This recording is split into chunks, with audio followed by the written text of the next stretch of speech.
இந்த வீடியோவில் பிரான்ஸுக்கு வந்த பெண் ஒருவர் அவருடைய குடிகார கணவரால் தாக்கப்படுறாங்க. தாக்கப்பட்டதுக்கு அப்புறமாக தன்னுடைய தாயாரிடம் சொல்கிறாங்க. தாயார் தங்களுடைய உறவுகளிடம் சொல்லி அந்த பெண்ணை மீட்கிறாங்க, பாதுகாக்கிறாங்க. அதுக்கப்புறமாக அந்த பெண்ணுடைய வாழ்க்கை சந்தோஷமாக நகர்கிறது. இப்படிப்பட்ட இந்த ஒரு விஷயம், இதில் யார் அந்த நண்பர்கள் எப்படி பாதுகாத்தாங்க அப்படின்றத முழு விவரமாக பார்க்கலாம். வீடியோக்குள்ளே போகலாம், உள்ளவாங்க. நான் உங்கள் தோழன் ரதன்.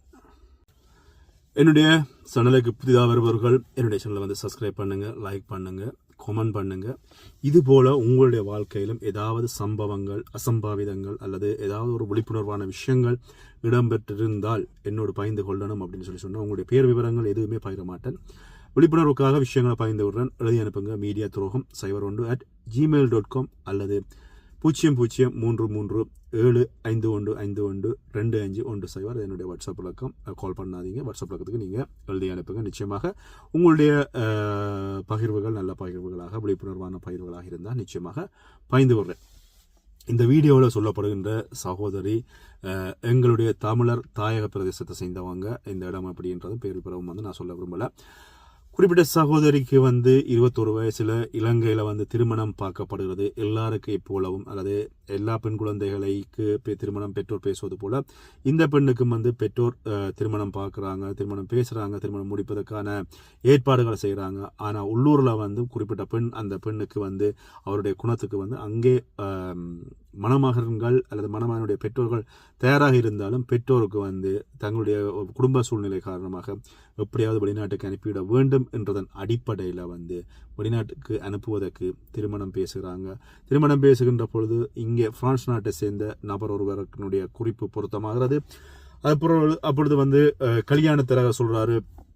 இங்கே இந்த குறிப்பிட்ட நபருக்கு வந்து மதுவினுடைய பழக்கமோ அல்லது போதவஸ்தவோ அல்லது வந்து புகைப்பழக்கமோ எதுவுமே இல்லை அப்படின்னு சொல்லி திருமணம் முடிகிறது. இப்படியே இந்த திருமணம் முடிகிறதுன்னு சொன்னால் இவர் போய் பாண்டிச்சேரி, அதாவது இந்தியாவில் திருமணம் முடிக்கிறாரு. திருமணம் முடிச்சதுக்கு அப்புறமா 2 வாரங்கள் இவர் இங்கே வந்துடுறாரு. குறிப்பிட்ட பெண்மணி இலங்கை போயிடுறாங்க. அதுக்கப்புறமாக இங்கே வந்து ஸ்பான்சர் அலுவலர் எல்லாம் பார்த்து ஸ்பான்சர் பண்ணி குறிப்பிட்ட பெண்மணியை வந்து இங்கே கூப்பிடுறாரு பிரான்ஸுக்கு. இதுக்கப்புறமாக அந்த பெண்மணி வந்து இவரோட வாழ்கின்ற பொழுது ஒரு சில நாட்கள் அல்லது ஒரு சில வாரங்கள் இவர் அந்த மதுவுக்கோ அல்லது மாதுவுக்கோ அடிமையானவர் அப்படின்ற விஷயம் தெரியல.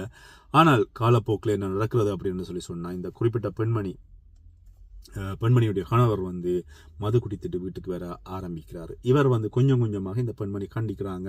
நீங்கள் இது சொல்லலை, என்னை ஏமாத்தி தான் திருமணம் செஞ்ச, நீங்கள் ஏன் சொல்லலை அப்படின்னு சொல்லி குறிப்பிட்ட இந்த பெண்மணி தொடர்ச்சியாக சண்டை கூடி கணவன் மனைவி இருவருக்கும் இடையில வந்து பிரச்சனை பெருசாகுது. இந்த காலப்பகுதியில் குறிப்பிட்ட பெண்மணி கர்ப்பமாக இருக்கிறாங்க. கர்ப்பமாகி ஒரு பெண் குழந்தைக்கு தாயாரமாகறாங்க. 1 வருடம் முடிந்தது. குழந்தை பிறந்து 1 வருடமாகி கணவர் திருந்துவார் அப்படின்னு சொல்லி எதிர்பார்க்கப்படுகிறது. கணவர் திருந்துவதான வாய்ப்புகள் எதுவுமே இல்லை. ஆனால் குறிப்பிட்ட பெண்மணி கணவரோட தொடர்ச்சியாக சொல்கிறாங்க, இல்லை நீங்கள் குடிக்க வேணாம் கணவர் கேட்பதில்லை. ஆனால் மனைவியை துன்புறுத்துறது, அடிக்கிறது, சித்திரவதை செய்கிறது, சிகரெட்டால் சுடுறது, இப்படி ஆன சித்திரவதைகள் எல்லாமே வந்து இடம்பெற்று கொண்டிருக்கிறது. இப்படியே காலங்கள் நகர ஒரு கட்டத்துக்கு அப்புறமாக இந்த பெண்மணி தன்னுடைய இந்த பிரச்சனையை இங்கே அவருக்கு யாருமே இல்லை அல்ல அயலவர்களில் யாருமே இல்லாத பட்சத்தில் தன்னுடைய தாயாரிடம் முறையிடுறாங்க.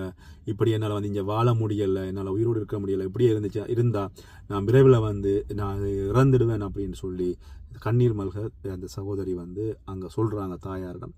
தாயாருக்கும் என்ன செய்வதுன்னு தெரியல. அம்மா சமாளிச்சுக்கொள் அப்படின்னு சொல்லி ஆறுதல் வார்த்தை சொன்னாலும் அந்த ஒரு கட்டத்துக்கு அப்புறமாக அந்த பெண்ணால் இங்கே அவரோட சேர்ந்து வாழ முடியலை.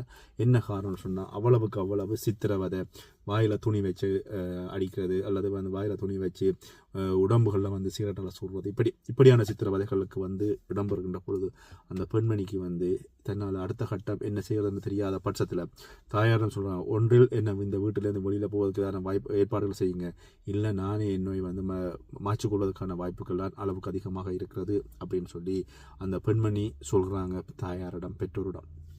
இந்த நேரத்தில் பெற்றாருக்கு வந்து என்ன செய்கிறது அப்படின்னு சொல்லி தெரியல. குறிப்பிட்ட பெற்றோர் அவர்களுடைய உறவினர்களினுடைய உதவியை நாடுறாங்க. ஒரு அவர்களுடைய மகன் இங்கே வந்து இருக்கிறாரு. அவருடைய உதவியை நாடி தன்னுடைய மகளை எப்படியாவது வெளியில் கொண்டு வந்துடுங்க மகனே அப்படின்னு சொல்லி கேட்குறாங்க. இப்படியே கேட்கின்ற பொழுது அந்த குறிப்பிட்ட பெண்மணி வந்து வெளியில் வருவதுன்றது வந்து எப்படி கொண்டு வருவது அப்படின்னு சொல்லி நிறைய யோசிக்க வேண்டிய விஷயங்கள். என்ன சொன்னால், ஒரு பெண்ணை வெளியில் எடுத்தால் காணல அப்படின்னு சொல்லி இப்போ போலீஸில் வழக்கு தாக்கல் போட்டால் கூட்டிக் கொண்டு போனவர் மேலே வழக்காகும். நான் அந்த பெண்மணி இல்லை நான் இவரோட விரும்பித்தான் வந்தேன் அப்படின்னு சொல்லி சொன்னால் பிரச்சனை இல்லை. இல்லை ஏதாவது இவருக்குமே இடையில வந்து கூட்டிக் கொண்டு போகின்ற பொழுது பிரச்சனை ஆகிட்டேன்னு சொன்னால் அது வேறு பிரச்சனை. அப்போ இந்த சகோதரர் வந்து சொல்கிறார், ஓகே என்னுடைய தொலைபேசி இலக்கத்தை அவாட்ட கொடுத்து தன்னோட தொடர்பு சொல்லுங்க அப்படின்னு சொல்லி தொலைபேசி இலக்கத்துக்கு அந்த பெண்ணும் வந்து தொடர்பு கொள்கிறாங்க.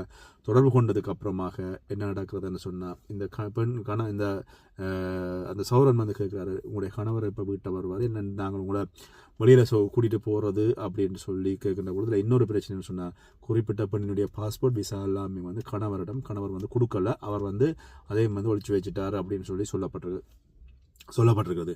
இப்படியே இருந்த நேரத்தில் இந்த சகோதரர் தன்னோடு ரூமில் இருந்த எல்லாருமே சமாளிக்கிருந்த 4 நண்பர்களையும் கூட்டிக் கொண்டு அந்த வீட்டை கூட்டிக் கொண்டு போயிட்டு குறிப்பிட்ட கணவரோடு முரண்படுகிறாரு. நீங்கள் அடிக்க வேண்டாம், இல்லை நீங்கள் இப்படி அடிப்பதாக இருந்தால் நாங்கள் இந்த சகோதரியை நாங்கள் கூட்டிகிட்டு போயிடுவோம், நாங்கள் அவா கூட்டிகிட்டு அவா வந்து வெளியில் விடுறோம் அப்படின்னு சொல்லி சொல்கின்ற பொழுது கணவர் வந்து இந்த சகோதரர்கள், அதாவது காப்பாற்ற வந்த சகோதரர்களோடும் வந்து சண்டை பிடித்த பொழுது இறுதிக்கட்டமாக அந்த சகோதரி சொல்லியிருக்காங்க, இல்லை நீங்கள் என்னை வெளியில் கூட்டிகிட்டு போயிடுங்க அப்படின்னு சொல்லி கூட்டிகிட்டு போயிருக்கிறாங்க. கூட்டிக் கொண்டு போனால் இப்போ எங்கே விடுவது அப்படின்ற பிரச்சனை ஒன்று இருக்கிறது.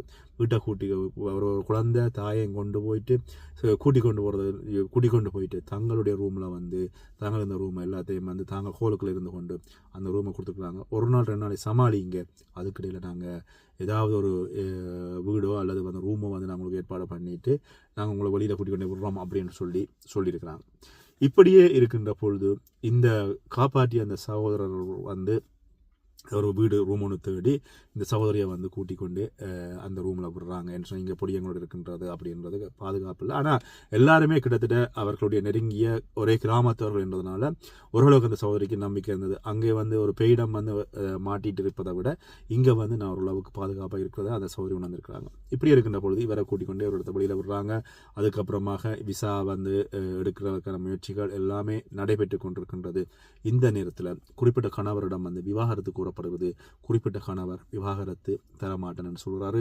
அதே நேரத்தில் இந்த வெளியில் கூட்டிக் கொண்டு வந்த இந்த சகோதரனுக்கு வந்து திருமணம் வந்து நிச்சயிக்கப்பட்டிருக்கிறது இலங்கையில். இப்படியே நகர்ந்து கொண்டிருக்கின்ற பொழுது இந்த விஷயம் அந்த இலங்கையில் நிச்சயிக்கப்பட்ட திருமணம் முடிக்க போகிற அந்த பெண்ணுக்கு வந்து தெரிய வந்த பொழுது அந்த பெண்மணி இந்த சகோதரனோடு பிரச்சனை ஆகிறாங்க. இங்கே இருவருக்கும் இடையில் வந்து விரிசல் ஆகிறது. அந்த பெண்மணி நீங்கள் வந்து என்ன எக்கடுன்னு கட்டு போங்க, நான் என் வேலையை பார்க்கணும்னு சொல்லிட்டு அந்த சகோதரியும் விட்டுட்டு போயிடுறாங்க. இந்த சகோதரனுக்கு வந்து இங்கே விசா இல்லை. இப்படியே இருக்கின்ற இந்த வாழ்க்கையில் அவரால் என்ன செய்யலாம் அப்படின்னு சொல்லி உங்களுக்கே தெரியும். நீங்கள் இந்த நேரத்தில் வந்து இப்படி ஒரு சந்தர்ப்பம் வந்தால் நீங்கள் என்ன செய்வீங்க அப்படின்றத கமெண்ட் சொல்லுங்கள். கதை என்னென்னு சொன்னால் இந்த கதையை வந்து முடிச்சிடுறேன். அப்படி இருக்கின்ற பொழுது அந்த சகோதரி தனியாக இருக்கின்ற பொழுது அங்கே இருக்கின்ற வீட்டிலே வந்து அந்த சகோதரிக்கு வந்து ஒரு பாதுகாப்பு இல்லை. அப்போ வந்து அந்த சகோதரி இவரிடம் கூட்டிக் கொண்டு போன சகோதரம் கேட்குறாங்க, இல்லை நீங்கள் எனக்கு வந்து வேறு வெளியில் வீடு ஒன்று தனியாக எடுத்துட்டாங்க, நான் எங்கேயா தனியாக இருந்துடுறேன் அப்படின்னு சொன்ன பொழுது என்ன பிரச்சனை சொன்னால், வீடு வெளியில் எடுத்தால் வாடகைக்கு காசு வேணும், வீட்டினுடைய சார்ஜஸ், பில்லுகள், சாப்பாடு எல்லாத்துக்குமே வந்து காசு வேணும். அப்போ என்ன செய்கிறேன்னு சொல்லி இந்த சகோதரம் யோசிக்கின்ற பொழுது நட்பு ரீதியாக நான் ஓகே நீங்கள் பிரச்சனை நான் வீடு நான் ஒன்று எடுத்துகிட்டு நீங்கள் அங்கே இருங்க, நானும் உங்களோட இருக்கிறேன், நான் வேலையை போய் வரேன், சமாளிப்போம் அப்படின்னு சொல்லி இருந்திருக்கிறதாக சொல்லப்பட்டிருக்கிறது.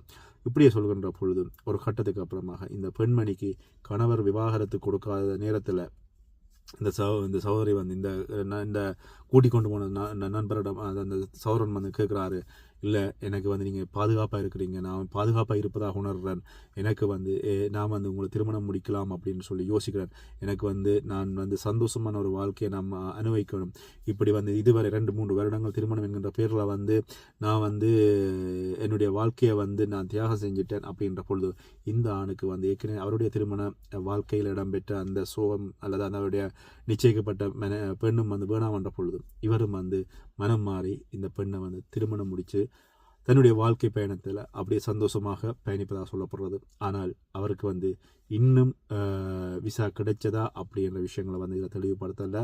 இதில் அந்த குறிப்பிட்ட சகோதரி பயந்த விஷயங்கள் என்னென்னு சொன்னால், நான் பட்ட கஷ்டம் என்னுடைய இந்த அவமானம் இன்னொரு பெண்ணுக்கு வரக்கூடாது. அது மட்டுமில்லை, இங்கே குடிக்கிறோம் அப்படின்றதன் பேரில் நிறைய பெண்களை துன்புறுத்துகின்ற ஆண்கள் இங்கே இருந்து கொண்டு தான் இருக்கிறார்கள். இப்படிப்பட்ட ஆண்களால் எல்லா ஆண்களுக்கும் வந்து கெட்ட பேர்.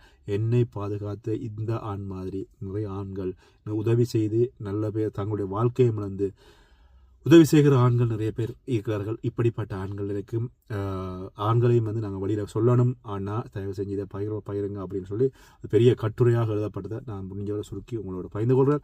இது பற்றிய உங்களுடைய கருத்துக்களையும் என்னோட பகிர்ந்து கொள்ளுங்கள். மீண்டும் இன்னொரு வீடியோட சந்திக்கிறேன். நன்றி.